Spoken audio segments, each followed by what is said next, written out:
America ने Iran को कमजोर करने के लिए वॉर स्टार्ट करी, पर उल्टा ईरान वीक होने की बजाय पहले से और स्ट्रांग हो रहा है। उस पर लगे सैंक्शन फेल हो गए और उसका मॉनेटरी प्रॉफिट कई गुना बढ़ गया, लेकिन ग्लोबल इकोनॉमी बुरी तरह हिट हुई। पर सवाल यह है कि इतनी स्ट्रांग मिलिट्री होने के बावजूद यूएस इतना कमजोर क्यों पड़ रहा है? तो हाल ही में प्रेसिडेंट डोनाल्ड ट्रंप ने बहुत सारे सेल्फ कॉन्ट्राडिक्टरी स्टेटमेंट दिए हैं। मतलब उनकी अपनी बातों में बहुत ज्यादा विरोधाभास देखा जा सकता है। कभी वो कुछ बोलते हैं, फिर थोड़े दिनों बाद उसी का उल्टा बोलते हैं। जो यूएस इजराइल और ईरान की कॉन्फ्लिक्ट है, ये अब अपने सेकंड मंथ पे आ चुकी है। मतलब मार्च से ये शुरू हुई थी और अब अप्रैल में भी ये कंटिन्यू हो रही है। पहले कहा गया था कि अमेरिका ईरान पे बहुत जल्दी विजय पा लेगा, बहुत जल्दी ये लड़ाई खत्म हो जाएगी, पर ये सारे क्लेम्स जो है वो इनकरेक्ट साबित हुए। ईरान अभी भी डटा हुआ है लड़ाई में, सिचुएशन अभी भी काफी सीरियस है। ट्रंप ने धमकी दी थी कि अगर ईरान स्ट्रेट ऑफ हॉर्मुज को नहीं खोलेगा तो वो ईरान के पावर प्लांट पे स्ट्राइक कर देंगे और उससे ईरान में अंधेरा छा जाएगा।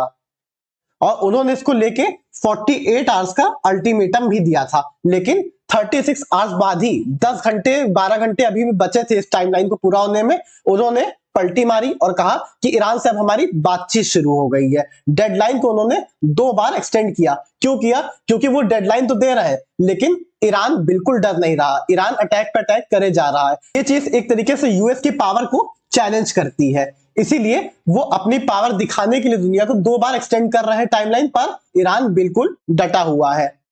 इससे दिखता है कि प्रेसिडेंट ट्रंप को कोई तो क्लैरिटी नहीं है और उनके ऊपर साथ में डोमेस्टिक प्रेशर भी बढ़ रहा है, खासतौर से उनकी अपनी ही रिपब्लिकन पार्टी की वजह से।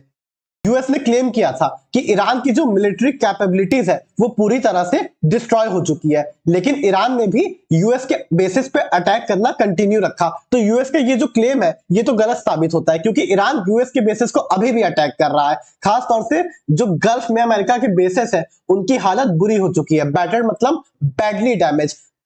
अमेरिका के जो बेसिस है गल्फ में वो बुरी तरह डैमेज हो चुके हैं। कॉन्फ्लिक्ट की जो इंटेंसिटी है वो बढ़ती ही जा रही है ईच पासिंग डे।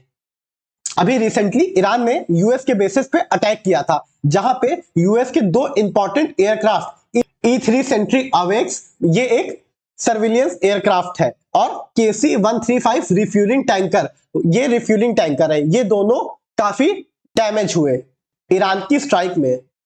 और साथ में ये जो वॉर है अब ये एक रीजन तक रह नहीं गई है। पूरे पर्शियन गल्फ एरिया में ईरान सारे देशों पर अटैक कर रहा है जहां जहां यूएस के बेसेस है। इतना ही नहीं, ये फाइट सिर्फ मिसाइल टू मिसाइल या आर्मी टू आर्मी नहीं हो रही, साइबर अटैक हो रहा है। साथ में ईरान जो मिलिशियास को सपोर्ट करता है, यानी जो आतंकवादी संगठन है पश्चिम एशिया में उनको सपोर्ट करता है इजराइल के खिलाफ, वो लड़ रहा है, साइबर अटैक हो रहा है। तो कई फ्रंट पे, मल्टीपल फ्रंट पे ये वार हो रही है। एनर्जी सप्लाई पे अटैक हो रहा है, एनर्जी को टारगेट किया जा रहा है, तो एक वाइडर एस्केलेशन के चांसेस है। यूएस ने कहा है कि ईरान से बातचीत पॉसिबल है और ईरान ने भी कंफर्म किया है कि उसे यूएस का प्रपोजल मिला है बातचीत करने के लिए। इसके चलते ईरान ने काउंटर प्रपोजल रखा है। यूएस ने कुछ प्रपोजल दिए होंगे और ईरान ने भी अपने प्रपोजल दिए हैं। तो अभी कंफ्यूजन लेकिन चल रहा है इस चीज को लेके कि बातचीत हो रही है कि नहीं, क्योंकि पहले ट्रंप ने कहा था कि बातचीत हो रही है, तो ईरान ने मना कर दिया था कि बातचीत नहीं होगी, लेकिन अब ईरान ने भी कुछ काउंटर ऑफर रखे हैं। तो युद्ध खत्म करने के लिए यूएस की क्या डिमांड है? यूएस ने कहा है कि ईरान अपना न्यूक्लियर प्रोग्राम खत्म करे, अबैंडन करे, अपने मिसाइल प्रोग्राम को भी लिमिट करे। ईरान के पास बहुत ज्यादा मिसाइल है, तो यूएस चाहता है कि ईरान अब इतनी मिसाइल भी ना रखे, कमजोर देश बेसिकली बन के रहे। और साथ में स्ट्रेट ऑफ हॉर्मुज, जहां से दुनिया का 20% ट्रेड होता है, इतना इंपॉर्टेंट रूट जो ईरान के बस 3 किलोमीटर के पास में है, उसको खोल दे वापस। ईरान की क्या डिमांड है? वार रिपार्टेशन। रिपार्टेशन मतलब जो भी इंफ्रास्ट्रक्चर डैमेज हुआ है वॉर में उसको यूएस हर्जाना भरे, कंपनसेशन भरे। सिक्योरिटी गारंटीज कि आगे ऐसा कोई अटैक ईरान पे नहीं होगा यूएस की तरफ से, और लड़ाई को अंत करना सारे फ्रंट से। ये नहीं कि मिलिट्री की फाइट खत्म हो गई और सैंक्शंस अभी भी लगे हैं, या साइबर अटैक ईरान पे हो रहा है, या ईरान के एनर्जी सेक्टर को टारगेट किया जा रहा है, ऐसा नहीं। सब तरह से लड़ाई खत्म होनी चाहिए। जहां एक तरफ बातचीत की बात हो रही है यूएस की तरफ से, वहीं पे यूएस एक दूसरा अलग ही रवैया कर रहा है। यूएस अपने एडिशनल कॉम्बैट ट्रूप को ईरान की तरफ भेज रहा है, यानी और सेना को ईरान की तरफ भेज रहा है। ये क्या दिखाता है कि यूएस ग्राउंड अटैक करने की प्रिपरेशन कर रहा है। हालांकि यूएस की जो फोर्सेस है वो फुल्ली मोबिलाइज नहीं है, मतलब पूरी तरह से रेडी नहीं है कहीं पर अटैक करने के लिए। आपको अपना पूरा बेस तैयार करना पड़ता है, रिफ्यूलिंग टैंक रखने पड़ते हैं, फ्यूल रखने पड़ते हैं, सोल्जर्स रखने पड़ते हैं। आपको उस एरिया के बारे में पता चलना चाहिए जहां पे आप अटैक कर रहे हैं। तो इस समय यूएस की आर्मी पूरी तरह से तैयार नहीं है अटैक के लिए, और उनकी नंबर भी इतने नहीं है क्योंकि यूएस बहुत दूर है और ईरान अलग ही एरिया में है। तो क्वेश्चन ये भी उठते हैं कि ग्राउंड इन्वेजन मतलब जमीन पर उतर के लड़ना पॉसिबल है भी, फिजिबल है भी कि नहीं। इस लड़ाई से एक चीज तो साफ दिखती है, ट्रंप को लगा था ईरान एक छोटा देश है, थोड़े दिनों में लड़ाई खत्म हो जाएगी, पर ट्रंप के पास अब कोई इजी एग्जिट नहीं है। लड़ाई में घुस तो गए हैं लेकिन अब निकलना कैसे है ट्रंप को दिख नहीं रहा है। ये अभी लड़ाई अगर खत्म कर देता है यूएस, क्योंकि यूएस को भी ये लड़ाई बहुत कॉस्टली पड़ रही है। यूएस में मिड टर्म इलेक्शंस है, उनके ऊपर डोमेस्टिक प्रेशर भी है कि आप लड़ाई खत्म करिए। तो अगर अभी लड़ाई खत्म कर देता है यूएस तो ये एक तरीके से उसकी डिफीट मानी जाएगी। डिफीट क्यों मानी जाएगी? क्योंकि स्ट्रेट ऑफ हॉर्मुज अभी भी ईरान के कब्जे में है, ईरान उसको कंट्रोल कर रहा है, यूएस छुड़ा नहीं पा रहा। तो इसकी वजह से यूएस की पोजीशन जो है और खराब हो गई है, डोमेस्टिकली भी और इंटरनेशनली भी। साथ में आयतुल्ला अली खमीनी जो वहां के सुप्रीम लीडर थे, जिनका अटैक के पहले दिन ही असैसिनेशन कर दिया गया, उन्होंने एक न्यूक्लियर रेस्ट्रेंट फतवा जारी किया था। उन्होंने कहा था कि हम न्यूक्लियर प्रोग्राम नहीं करेंगे कंटिन्यू, रिलीजियस बेसिस पे भी नहीं करेंगे। तो उन्होंने कहा था हम नहीं करेंगे इसको कंटिन्यू, और वो फतवा भी अब उनके असैसिनेशन के बाद वॉइड हो गया, मतलब नल या कैंसिल हो गया है। तो ईरान की पार्लियामेंट भी ये कंसीडर कर रही है कि वो न्यूक्लियर नॉन प्रोलिफरेशन ट्रीटी से बाहर आ जाए। ये एक ऐसी संस्था है जो न्यूक्लियर वेपन के स्प्रेड को रोकती है, तो ईरान भी इसमें मेंबर है, लेकिन अब इसके बाद ईरान उसको भी छोड़ने की सोच रहा है। तो इससे न्यूक्लियर वेपन डेवलपमेंट का रिस्क भी बढ़ जाता है, क्योंकि न्यूक्लियर वेपन हर देश के पास नहीं होना चाहिए, खास तौर से ऐसे देश जो टेररिस्ट ऑर्गेनाइजेशन को सपोर्ट करते हैं या बहुत ज्यादा रेडिकल कंट्रीज है। क्योंकि अब ईरान के पास न्यूक्लियर वेपन आएगा, मिडिल ईस्ट में इजराइल के पास ऑलरेडी है, अनडिक्लेयर्ड है, तो फिर सऊदी अरेबिया भी कोशिश करेगा, टर्की भी कोशिश करेगा कि उनके पास भी आ जाए, तो खतरा ग्लोबली बढ़ जाएगा। अभी की जो ऑयल प्राइसेस है ग्लोबल मार्केट में वो है $114। इससे पहले $94 कुछ थे, लेकिन इस लड़ाई की वजह से ऑयल के प्राइसेस इतने बढ़ गए कि $140 हो गए। इस लड़ाई की वजह से ग्लोबल मार्केट पूरी तरह से डिसरप्ट हो चुकी है, लेकिन ईरान को इससे बहुत फायदा हुआ फाइनेंशियली। इस लड़ाई से पहले कई दशकों से ईरान पे फाइनेंशियल सैंक्शन लगे हुए थे, ईरान दूसरे देशों के साथ ट्रेड नहीं कर पा रहा था, लेकिन लड़ाई होने की वजह से उसे वॉर टाइम सैंक्शन रिलीफ मिला। वॉर टाइम सैंक्शन रिलीफ क्या होता है?